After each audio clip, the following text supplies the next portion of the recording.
All right. So what you're looking at here is all the gear I'm taking for the Pacific Crest Trail in 2023. So I just figured I'd go through it all because I get a lot of people asking me just that I know personally, like, what are you taking for the gear? And I think some people might be interested. And it's kind of fun. It's a snowy day out there. I don't know if you can see. And I'll probably go hiking later, but for now, I just figured I'd do a big gear dump. So basically, I guess I'll just start over here with like what I'm wearing. Well, we'll just start right here. This is most important is being able to poop. So we're just gonna get that out of the way. That's my trowel, and there's toilet paper. A lot of people nowadays use a bidet that they'll hook onto one of those water bottles. Uh, I don't know what I feel about that. I am open to try it, but I don't have one of those. So, and then there's tent stakes. So, anyway, clothes I'm wearing. This is a Kuyu Gila hoodie. It's just a sun hoodie, really lightweight. Um, I like the material and I like how light it is. So that's what I'm going to take to wear. And for like my sun hoodie, the camo, I just, you know what?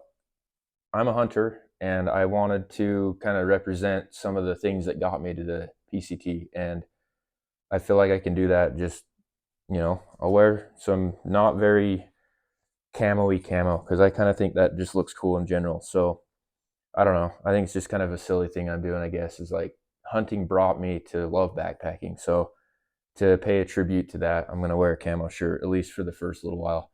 This is a Melanzana fleece. I wasn't going to take this because I just barely recently got it, but I love it so much. And my sister gave it to me for my birthday, and I'm going to wear it that's just going to be my mid layer. This is a Outdoor Vitals rain jacket. You don't need to go fancy on a rain jacket. This one might be too fancy, but it works. So, and then this is a rain kilt. It's a kilt and it's waterproof. So these are Outdoor Research zip off pants.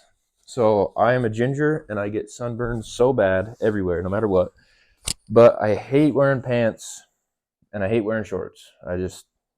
They're both stupid to me. Like something's wrong with both systems.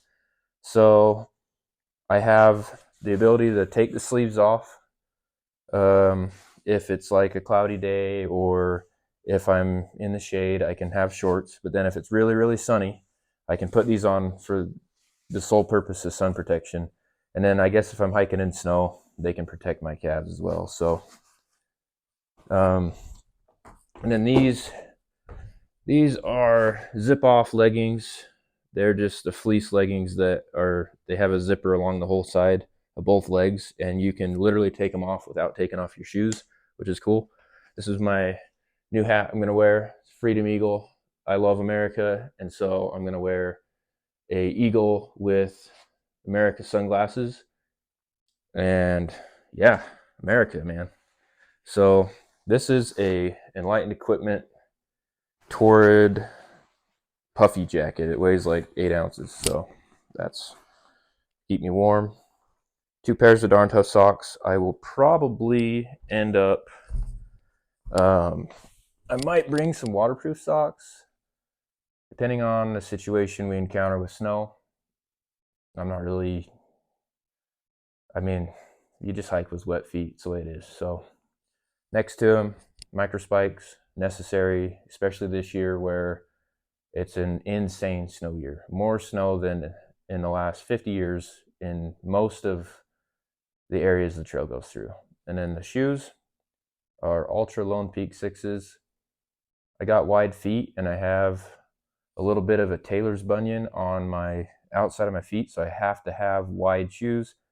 And then inside them are Sheep Feet Outdoors custom insoles, and they're just custom insoles, but they're great. They help my feet out a lot.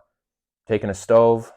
It's a Toaks titanium pot that I just barely got. I actually haven't used it yet because the pot that I have been using was 0.9 liters, and it just wasn't quite big enough to make like a nor rice side, or I couldn't make a ramen bomb in it without it like overflowing. So I just got a slightly bigger titanium pot. There's a spoon there. There's a stove that is actually a brand new stove. It's a Snow Peak stove. my Jetboil died. It doesn't have it, like, I don't know what's wrong with it. I tried to clean it with like isopropyl alcohol and just blowing air through it and all that, and it just won't output. I mean, it still outputs. You can still boil water, but it doesn't have like any oomph. So I got a new one, and for the sake, like, I can fly with that new stove where it hasn't been used and there's no fuel residue on it. I kind of was worried that I'd get my stove confiscated on the flight, but that's not really a big deal because I guess I have to send my stuff anyways, but whatever. I just overthought it. There's this half of a sponge there to clean the pot. Then up here, this is my tent. This is an Outdoor Vitals 40th one-person tent. It's trekking pole tent, so I use those trekking poles, and I use the stakes. It's a freestanding tent, and it's just big enough for me. Like, this yellow thing is my sleeping pad, and it fits in there, and there's probably 8 inches, maybe 10 inches of room on both ends, up and down, and then there's probably 6 to 8 inches of room on the side. So that's about how big it is. It's just big enough to sleep in. It has a vestibule area where I can store my pack and my shoes and my stove and all that stuff outside of the sleeping area, but still covered up for weather purposes. I bought this in August last year. It's a good tent. It's not perfect, but for what I want in a tent, it works great. And the reason why I'm not like worried about it being the perfect tent is because I'm probably going to cowboy camp a lot. But I was debating a lot on, like, should I just bring my tarp? Because I have a Dyneema tarp, which is really light. It's like 10 ounces. But the thing is I'm just like, oh, I like my tent. So I'm bringing a tent, and then this is a Bora Gear, I call it a bug sack. It's a bivy. It is not waterproof. It is bug and dirt resistant, I guess. So it keeps the bugs out and it keeps things clean. I like it just because I hate having bugs crawling on me. I just can't handle it. So that is what I'm going to use. It weighs 6 ounces, and a lot of people are going to bring Tyvek, and a lot of people are going to bring those fold out pads, and then they're going to sleep on top of those to cowboy camp. I'm bringing this because I can completely enclose myself out of the bugs and the dirt, and it protects sort of the bottom of my pad. But I've been using it for 2 years, and I've been using this yellow pad for like 3 years, maybe 3.5 years. Haven't popped it, haven't had to repair it, so I'm just going to stick with what works. All these little things here, like this is the attachment to, so I have a quilt. I guess I'll go over that next. This is a Catabatic Gear Flex 15 quilt. It is wonderful. I bought it in 2019. I've washed it once, and I've probably slept at least 100 nights in it, probably more. I love it. I've been down to 6 degrees Fahrenheit sleeping in it. When I'm that cold, I have to have like sleeping with all my puffy layers and a sleeping bag liner. But if I encounter temperatures like that on the PCT, I feel like it'll be rare. Probably only a handful of nights it'll get down below 15. Who knows? This year's crazy. But I know that I can survive in that. Plus, if I sleep in my puffy and all my layers, I can pretty much, any situation I'll encounter, I'll be fine in that sleeping bag. So it attaches to the quilt with these cords. They just go around, and there's little clips, and it keeps it so I can roll around like a washing machine, but it stays up on top of me. Super comfy. I love my quilt. This is a Hyperlight Mountain Gear fanny pack, and inside the fanny pack, it'll be my wallet and sanitizer, a little knife, Swiss Army knife that I just found. I've had one of these for years, but this one I just bought because it has a fingernail clipper on it, so that's nice. Sunscreen, lip balm, earplugs, toothbrush, toothpaste. This is my microphone. Now, there's 2 microphones, one's right here, and then there's a little transceiver that hooks to my phone, and that's how I'm going to record the podcast, is with this mic. So if the sound quality is good on this video, hopefully the sound quality will be good in the podcast. Garmin InReach watch to track the time, to track my mileage. That's how I'm going to keep track of everything that has to do with GPS. Other than like my phone will have Far Out and my Onyx backcountry, and it'll have Gaia. I have a lot of mapping. I'm a map nerd, and I hunt, so I have all these other mapping software. So I'll have multiple mapping softwares on my phone, and then just follow the trail. Headphones, Garmin InReach. I'm actually gonna be getting a mini inReach before I start, but it's just a satellite messenger. That's how I will be able to keep myself connected to the outside world when I don't have phone service.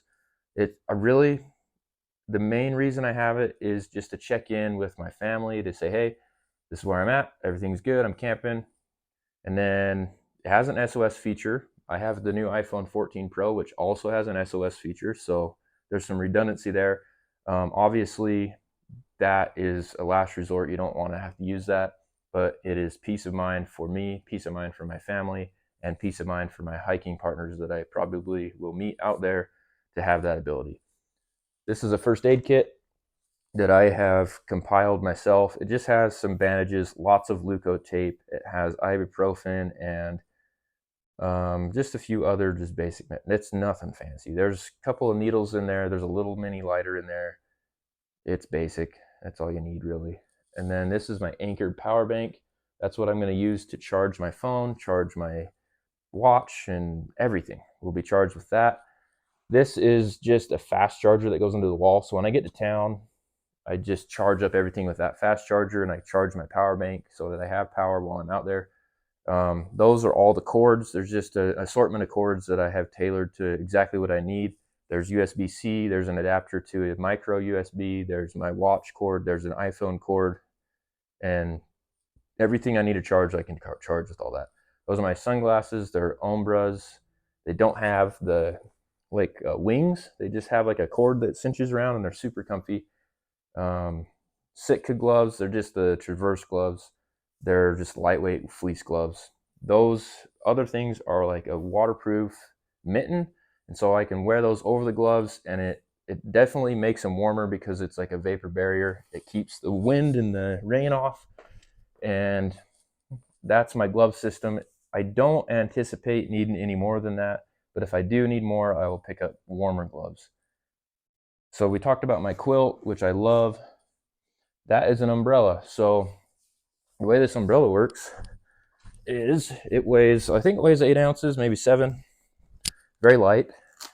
And it is mainly, my goal for this is for sun protection. So I can get under here when it's sunny and my ginger skin can be less sunburned. I will probably just put it under the sternum strap of my backpack, and then I can use it hands-free. But it does have some an actual attachment system that I've put on the shoulder straps of my backpack, but it doesn't work that good, honestly. But it works good enough to keep, and as long as it's not super windy, I'm going to use this as I see fit to keep the sun off of me. Also, if it rains, I can use this for rain. I can use it to take a nap. Like if I find like a cactus to sleep under in a desert, but it's not very shady, I can prop this up and get my face shaded. And if I decide I don't want to bring it anymore, I just put it in a hiker box or give it to somebody or send it home.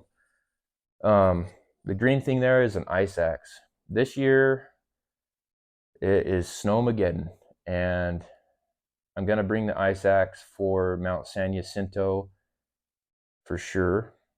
I will for sure bring it through the Sierras, and then if more parts of the trail are very, very snowy and icy, I might just take it whenever I need it. And so I'm not gonna gripe and complain about carrying it. If there's a chance that I might need it for a scary section, I'm just gonna bring it. It weighs like a half a pound or something. It's not that heavy, and it'll save my life. So and I have practiced a little bit self-arresting up the canyon a little bit. The problem is we haven't had very good snow. We've had great snow for powder, but self-arresting you can really only do when it's icy, which is the conditions we'll encounter when the snow starts to melt. It just gets compressed and it freezes and thaws, and then it's icy. So you can use that to self-arrest if you slip. So I have practiced. I haven't actually self-arrested. So I'm going to be really conscious of techniques that I have studied and just do the best that I can and be very careful with the micro spikes, with the ice axe, and then also just with a lot of time spent hiking in the snow. I feel confident to keep myself safe, but definitely diligence is going to be key when I'm in a situation where it's steep and icy. So I'll be doing everything I can to keep myself safe, and I'm not going to be too prideful to skip sections if it's dangerous. The backpack is a ULA Circuit. I love the backpack. It is such a wonderful backpack. One of the things I love about it is that it is actually manufactured in Logan, Utah, where I live. And they were gracious enough to sew some custom pockets onto it for me because I just wanted some more external organization. So right here is a bottom pocket, and I'll use that. I thought I was going to use it for snacks, but more and more I just like to put my extra layers and just random stuff in it, and I can reach it while I hike, which is nice. And then these, I just put my micro spikes in there, and I put my poop trowel, I put my poop kit, toilet paper, mountain money in there, so I can get to it quick. Because sometimes, when you're backpacking, you just don't have any time. So I don't have to go dig through my pack. And then this is just a big outside pocket that all their packs have. I shove my rain jacket, I shove random everything in there. So quick access for stuff. Trekking poles. I love trekking poles. It's like 4-wheel drive. I'm going to be using them like, I don't know, 90% of the time, I'm sure. The only time I don't like to use them is if it's like a very long section where it's just completely flat. I'll probably put them on the backpack and not use them. But if there's elevation gain and loss, I love them. So I'll be using those. Also, that's what puts my tent up too. Water system, that's a Platypus, what is it called? Quick draw filter. That's a brand new one I haven't used yet, but I have one that I've used for the last couple of years, and I like it better than a Sawyer Squeeze. It's not really much different than the Sawyer Squeeze, other than it can attach to all those bladders and all those. There's 2 water bottles that have a small mouth and one with a large. So the one with the large mouth is the only one it cannot attach to, but it can attach to all those. It has different thread pitches on the dirty side, which is cool. Plus it's capped off, so dirty side stays capped. Good filter. I have the ability to carry 5 liters of water there, which for this year, especially in a desert, I think it's going to be a little more water there. Before we got all this snow, I wanted to be able to carry 6 liters of water. Now I've decided that 5 will probably be enough. And then if I get to a point where I'm like, man, it'd be nice to carry 6 and I'm kind of stretching water, I'll just pick up another water bottle. And so I'll have 4 so I can carry 6 liters. That's not a big deal for me now. Just 5 for now. I think I can make do just fine. And then that's my food bag. It's got a bear saying hey. And so that's fun. Anyways, I think that's about everything. I can't think of anything else that I'm missing other than just obviously things that I won't show here, which are my food, because that will vary greatly depending on where I'm at on the